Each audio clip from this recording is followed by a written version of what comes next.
This is kind of how we lived for a year. There's another 3 people in that room. No. That's how I remember starting out in a band, like all of us sneaking into travel lodges. Songcake. Good afternoon, welcome to Songcake. Good to see Thank you you. both.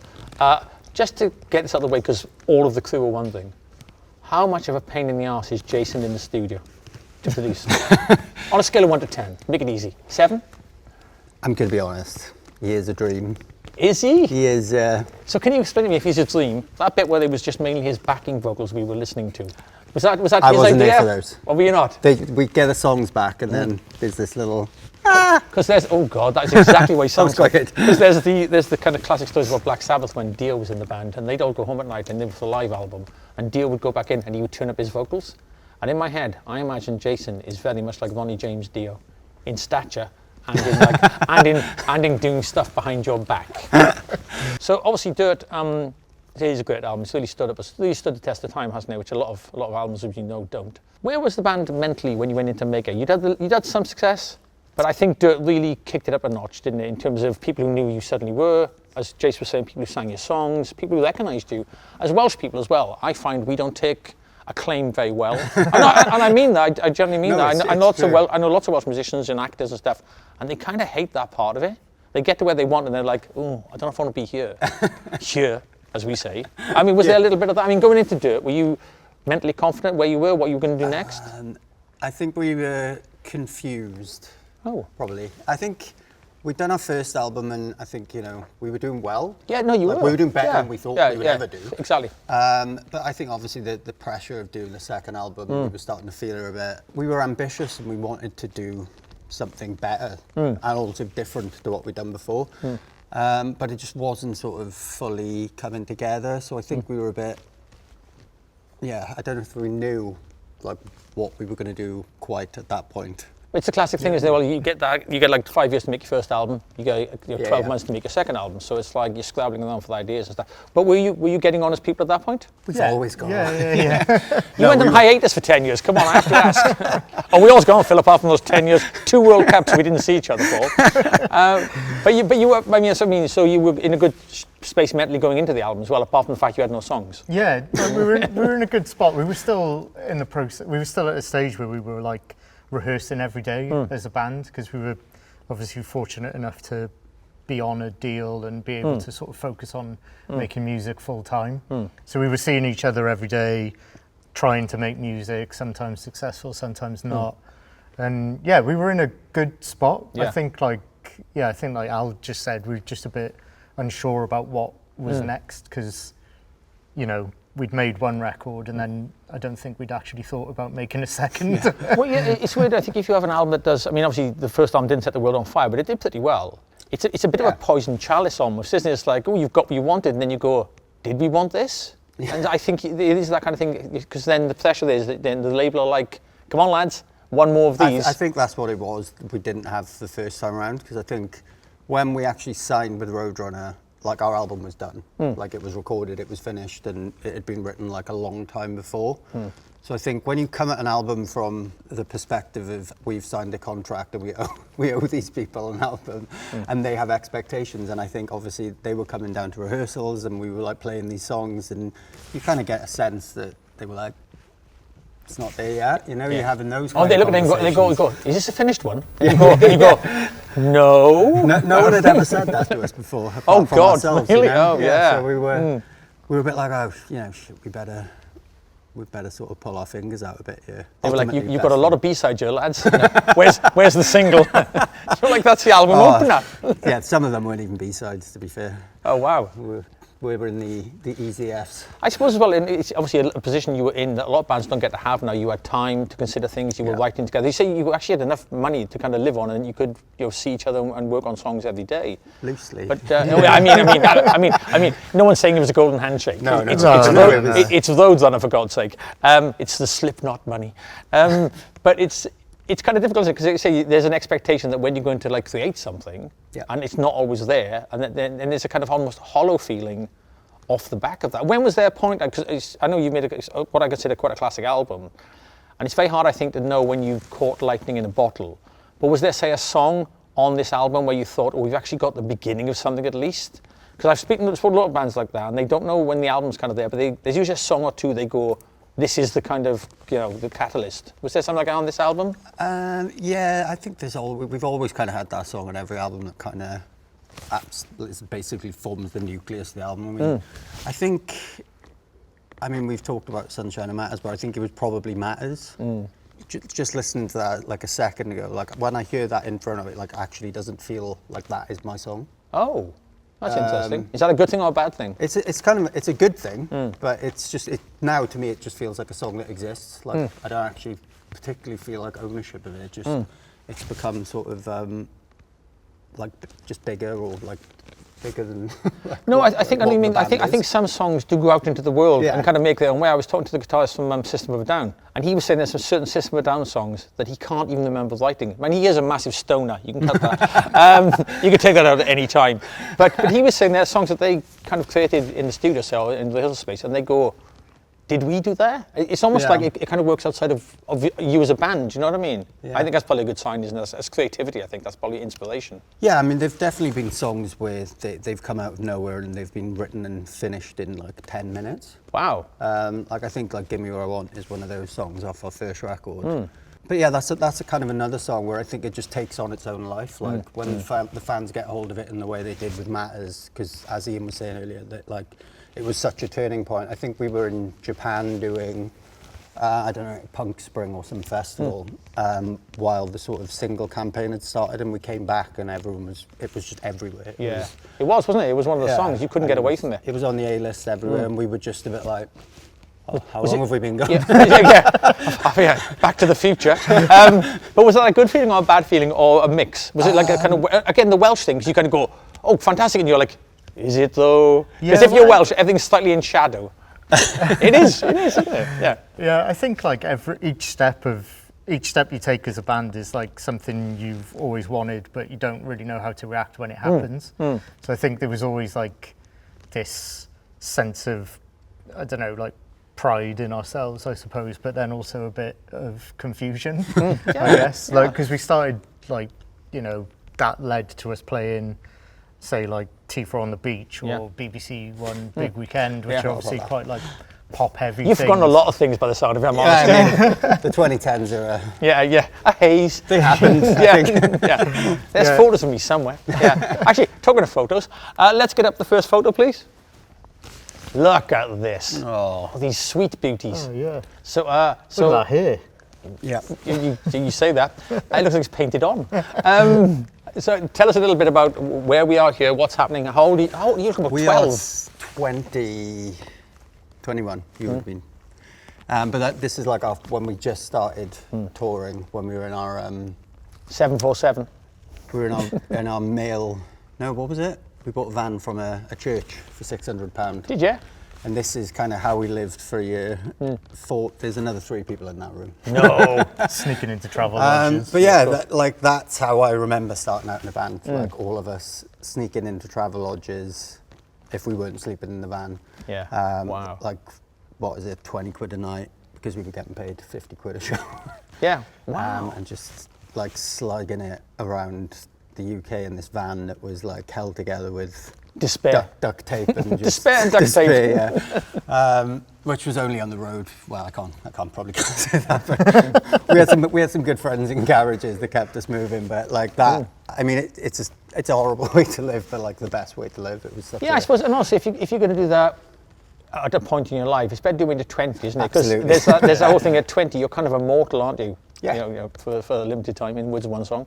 But I mean, it's kind of, that's when you live, because also you don't know anything better. And what else would you rather be doing?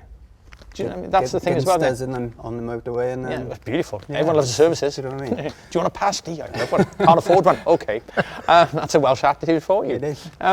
So when did you first notice any sign of success then?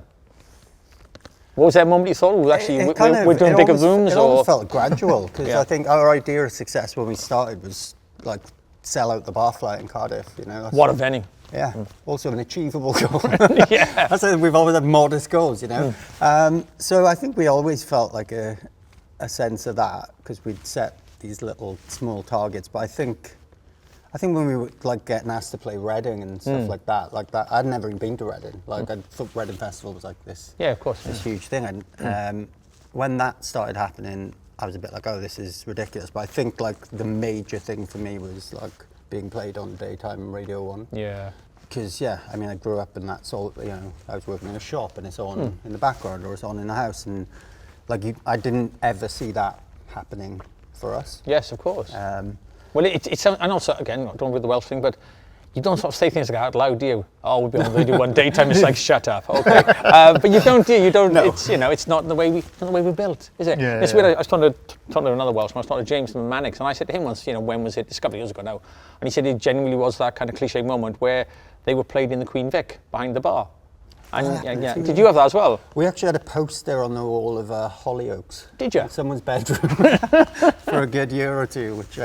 But yeah, we got played in the Queen Vic as well. Yeah, and I think that's a proper, that is a totem, absolutely. Yeah. I've had fans when Top of the Pops was still a thing, and the first time they did Top of the Pops, and they were like, it's cheesy and this and that, but we did Top of the Pops. It's that's a cultural totem no matter where you are, no matter what you think. So when did you first actually get, it was your first journey out of Wales, was that to Texas with Jace, or was it before that?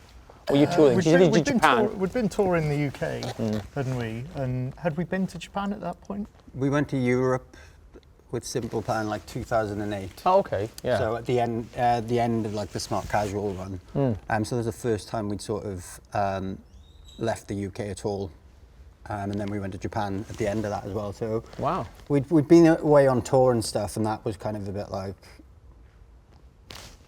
yeah, how do you know us? Yeah. But yeah, like we'd never sort of ventured outside to do any kind of recording. Like everything we'd ever done was in Cardiff. It's in Cardiff, we'd always done it at Ramesh's, first in his garage in Rada, and then he moved studios. So yeah, we'd always had a very sort of we'd done the same thing over and over. So it's amazing. You mentioned Music Box, and my ears went up like a dog, and I was like, because everyone I know used to do the rehearsing Music Box, and everyone went to the Music Box. It was a kind of like of passage. You went to the Music Boxes, you kind of, and you either broke up or you kind of moved to the next step. So when did you get your first tour bus? Do you remember that? That's a big moment for any band. Casual tour. Got your own bunk. We shared it because of course you did. We had to be financially sound. I think it was on the Smart Casual first tour. We were with a band called Valencia, who were from America, and we split a bus with them. And honestly, I was beside myself. I thought I was the tits. No, I think. I mean, I was a music journalist when I was a baby, and the first time you go on a tour bus, you're like, and then after day two, you're like, this stinks. This is Men smell. You really do get that. But I know what you mean. Once you go on tour bus, because it feels like an important step, doesn't it? It's like, big bands have tour buses, and you're like, I'm on a tour bus. It's amazing. We felt like we'd earned it by that point. You obviously we've been hard. in the LTV band for about 4 years or something. But no, it is a massive step, and it is a laugh as well. Being on tour buses, because it's almost like having a beer at the airport. It doesn't count. It is that philosophy though, isn't it? Do you know what I mean? It's like, it's 9 a.m. Shut up. It's very much that vibe on a tour bus, for better or worse. Yeah. Well, let's look at photo 2, talking of daytime Radio 1. Here you are, out of focus. How young does she look there? Goodness me. I think she's about our age, isn't she? You're very kind. I'm not as young as you, but no. But I mean, there she looks. I mean, you all look so fresh-faced. I mean, what do you remember about this? I assume you're the Broadcasting House, perhaps. Yeah. Or Western House. It'd be one of them, wouldn't it? It'd be one of the. It was the one buildings by the BT Tower in central London. Yeah. It'd be Broadcasting House or Western House. Yeah. I did not sleep. We covered Marina and the Diamonds, Hollywood. That was called. I can't remember. I'm pretty sure that's what it's called. Yeah. And I loved this song, but like I couldn't learn the words to it. Oh. I think it was performance anxiety, but I literally I think I went to sleep trying to learn it by like leaving it on in my headphones. Wow. Which didn't work either. I was going to say that's helpful. I was like literally shaking recording that. So I actually hated it as an experience. Oh no! So what year was this? Do we think? That was this. We would like Matters was the single. Of course. So that's when things were taken off. Yeah. Thankfully, we got to play that acoustically as well. But yeah, I remember being absolutely terrified because I was like, this is such a huge like live lounge. I was like, it was as a concept. It was massive. Everyone's the live lounge. Yeah. Because that was the thing when you did a cover, didn't you? And then you did one of your own. That was the format, of course. Yes. And we decided to do quite a difficult song. It turned out all right. Yeah. I think not a classic. No. You didn't get invited back, we, did you? we muddled through. As the door shut behind you, did they go? Yeah. It was a bit like that. Were you having a good time at this time? Because sometimes, like I say, blast, you were having. Because I absolutely, think some bands generally forget to have a good time when the going is good. They either assume it's going to last forever, they totally miss the moment, or just can't seem to kind of go, this is our 15 minutes. Do you know what I mean? And I think it's so important that bands actually get to do that. I remember we had a blast the entire time Yeah. on this album, right? I think. We knew how to have a laugh, so we were just Well, like, you're Welsh. Just cut loose and Half a tour bus, you're laughing. yeah, exactly. That's all we need. I was gonna say, you're small fellas. Yeah. It's fine. It's fine. 16 birth, and off we go. So, and I don't want to kind of make this so negative because this is a really lot of fun. But so you went. I mean, Dirt's a great album. It's much loved. You're taking it back out on tour again, which we'll talk about in a second. But when did things come over the other side of the hill then? When did you start not enjoying it? Because clearly you went on hiatus for 10 years. Yeah. Or did it just? Was it not that you didn't stop? You stopped enjoying it. Was that you just? I don't know. Had enough of the time. Had enough of that moment. Had enough of each other. I think there's just so many kind of factors come into play at that point. Like we'd not known anything else. Yeah. Apart from being in a band, and that started when we were 18. That's young, isn't it, as well? 18 is young. 18 is young, and people were sort of like, sure, you had kids, and I think we just kind of wanted to see what else was out there. Like, I think we felt like we'd taken things as far as they were going to go in that moment, and I think that was it. Like there was no sort of cataclysmic event. We didn't have like a big falling out. I think we just... How was the music at that point? Or were you still creating music at that point, or had that kind of stopped as well? Yeah, we were still making Lots of B-sides. Yeah. We were still making and writing, and I think it was just not having a big conversation. We kind of all just had a coming together where everyone just kind of felt like the same thing. Yeah, the fourth was going to be the last one. Yeah. Oh, okay. And it was almost like this unspoken, knowable thing between us all, I think. Yeah, it kind of it wasn't an explosion. It was a kind of a quiet. Yeah, and I think we wanted a level of control over like how it ended as well, because I think it's always like a shame when things kind of just fizzle, Especially when bands you like kind of sort of blow up like a cheap firework, and you're like, no, because it's such an awful end to the kind of the arc, isn't it? Do you know what I mean? Yeah. It's like they make great music, they sit down, and then they just had a fist fight in a pub, and you're like, which everyone loves a fist fight in a pub, but it's just that some bands do crash into the wall, don't they? And it's kind of it's miserable. It's absolutely miserable. Yeah. So we had a chat around Christmas, was it? Yeah. Yeah. And then we were like, let's just go out on a high, do a final tour. We'll all have a nice time and kind of put it. Your own tour bus this time? No, we invited our mates on. We didn't need to. We invited our friends. You've just done like space, do you lads? I think, we've grown up in small communities. Yeah. I know you mean. Like neighbours. You're from the valleys, so you split that much, yeah. Well, should we go to the third photo? Happier time. Oh, there we go. Yeah. Now this, I think this is like a war hole in my mind. It's like art. Yeah. You're in Texas, clearly, because you've got a gun. Yeah. I fired a Magnum myself. Well, I fired one, but I wouldn't call it a successful. Didn't you hit yourself in the face? Is that what happened? Yes. Can we talk about your hat first? It's bad, isn't it? You look like John Belushi before he died. But is this because he was so hot? You were like, I've got Welsh skin. I'll put a hat on. You look like John Belushi. You do look like John Belushi, yeah. Yeah, that's one for the wedding. You're in the desert with Jace, I imagine, or trying to get away from Jace. Yeah. And what was happening here? Why were you holding a Magnum? Because you could. Because it's Texas. Yes, exactly. And what else do you do? I know, yeah. Tony, the owner, just had an enthusiastic gun collection. Oh, goodness. And that was the biggest one, the most dangerous They're heavy as well, aren't they? Heavy. They're so heavy. And I'm not very good at taking like verbal instructions. So Indeed, any, I think, having met you. As soon as he started telling me, take that hat off. What to do, Yeah. take the hat off.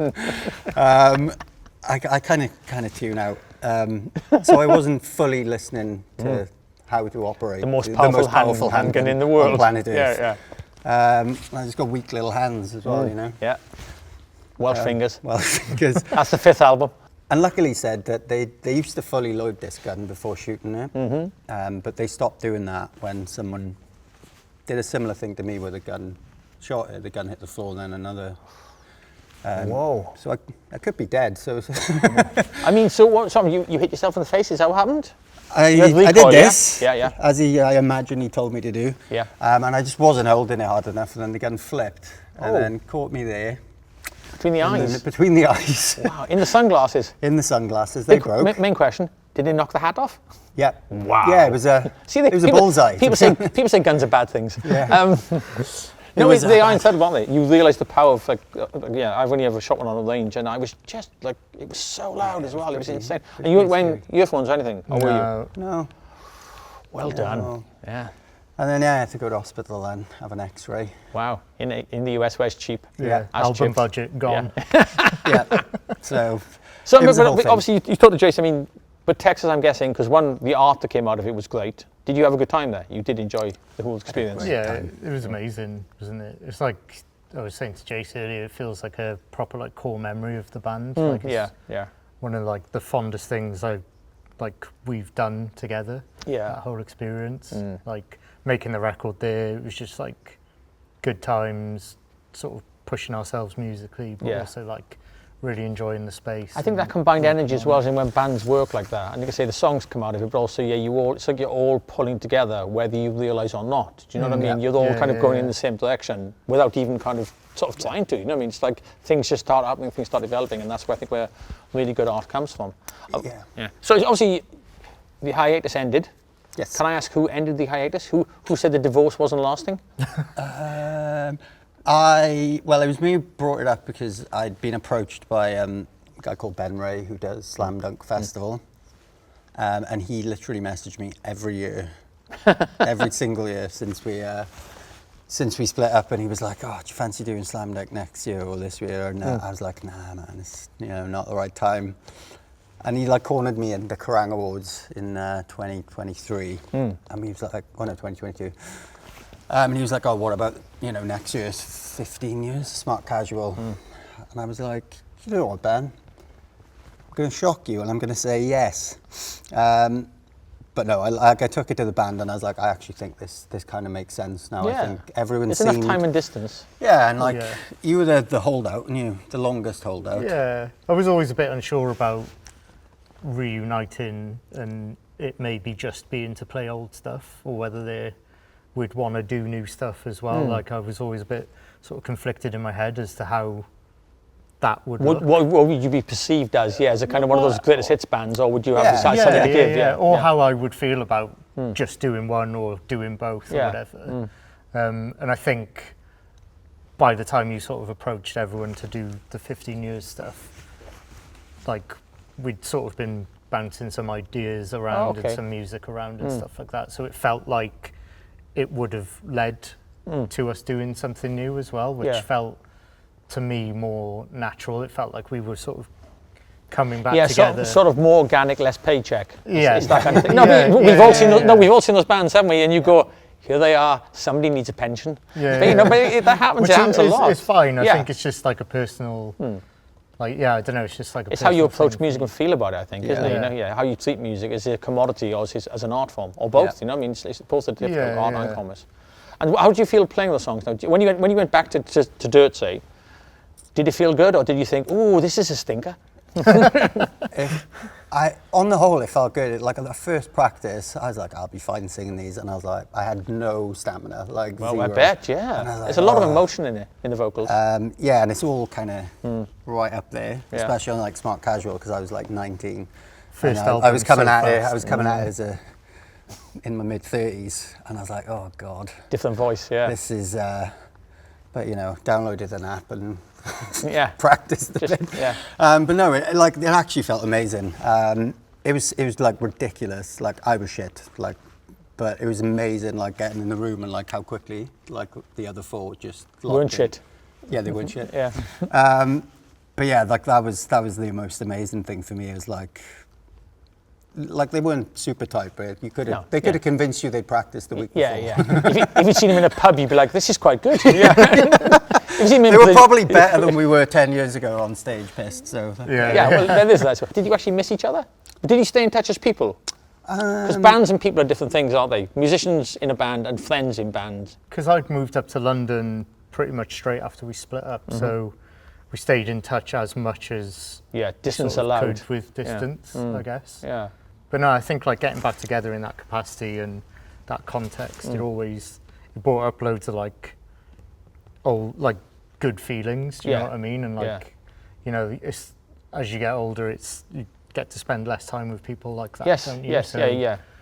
Friendship time is much less as you get older. You don't realise that when you're young, do you? But you suddenly grow up and you've got a partner or something, got a family, and you're like, oh no, I can't go and hang out all weekend with you and, and listen to A videos. Heaven forfend. No, that's superb. Very good. We've asked you to do a show and tell. You've brought the guitar, and so how long have you had this beauty? I bought this when I was 18. Wow. I think. Can I ask how much it was then? Was that new, second hand? I bought it new from Cranes. Indeed, in Cardiff? Yes. That's little local knowledge for you there? Yes, it was with my student loan. Oh, was it? Yeah. You bought your guitar with a student loan? Yeah. That's money well spent. Yeah. So, yeah, I bought this and it's been with me ever since. It's made every record. I don't know. It's just... Is it still all the same parts? Is it Frankenstein or it's no? a little bit Frankenstein. I think that's been changed out to make it more secure from the throwing myself around days. But yeah, I don't know. It's a weird one. I don't... What was the first song you wrote on it? Can you remember? First kids track. Yeah. It would have been first rehearsal when we finished up Saturday. Yeah. In the practice room. So that's Jason's favourite song ever. That song was kicking about, and then my first rehearsal with kids, we sort of jammed it out, and yeah, we finished that tune that day, didn't we? And is your favourite guitar? Is it your lucky guitar? I know some musicians have those. Yeah, I think so. I don't know. It's just one of those instruments that you just pick up, and it's just it's your. There's magic in it. I see it as an extension of you. You know what I mean? Like, I can't separate the two. Yeah. Oh wow, that's cool. Well, a bit like Angus. Like I go out drinking with this guy. More fun. But yeah, like Angus said, it's Gibbs and SG. It's that kind of thing, isn't it, Angus Young? You can't imagine him without that guitar sort of thing. And why did you choose a Telecaster? Because I remember a lot of my friends would always go for like a Strat or like a Les Paul, but you went the Springsteen route. Yeah, was it Springsteen? No, it wasn't actually Springsteen. I was a big fan of Thrice at the time. Oh yeah. And Tepe was playing one, and it's not a guitar I'd considered up until that point. I was an SG guy before that. Yeah. And yeah, I just went to Cranes and tried it, and just like fell in love with it like instantly. It's weird because Telecasters aren't seen. I mean, they are cool guitars. They're so cool, but they're kind of not seen as rock guitars, if you know what I mean. They're kind of more singer-songwriter kind of guitars. I think that's what it was. I was seeing, like, watching Thrice play and hearing that sound come out of that guitar. I was like, oh, this feels a bit juxtaposed almost. Like, I wonder what's going on there. Yeah, and I was a big fan of that band and their sound. So yeah, just went and tried it out, and then So how old is it now, roughly? 22 years. That's amazing, isn't it? Yeah. Is that vintage? That's vintage. Well, it's older than most kids. I would say so, yeah. In glass houses or not. Boom, boom. No, 22 years. I mean, the amount of musicians I know who've like lost stuff and smashed up instruments and lost things over the years, you know? It survived the fire. We were driving to Newcastle and our merch caught fire on the bus. Good Lord. And our equipment started to burn, like loads of our amps and stuff got singed, and the case got singed, and there was a little bit of bubbling, which you can't really see. But who were you sharing a bus with? Gene Simmons? Yeah, our pyro just went nuts. Yeah, that's amazing. Is that what happens, really? Yeah. No, we don't have pyro. Of course you do, come on. We're on our way to a bar in Newcastle. But how come your stuff caught on fire? You don't know? Or? I think there was a bit of loose wiring near one of the merch boxes. Oh, you have got very high-end vehicles, as we know, yes. Yeah. Your money goes into the bus first, We were getting corners, you know. Yeah. I did get really upset, actually. I saw the case scorched, and I was like, no. But it was fine. But it held up. It's resilient. A nice piece of wood, if you excuse the phrase. I think we'll end on that note. Gentlemen, thank you very much. Kids and Glass Houses. Thank you. Thanks for coming to Songcake.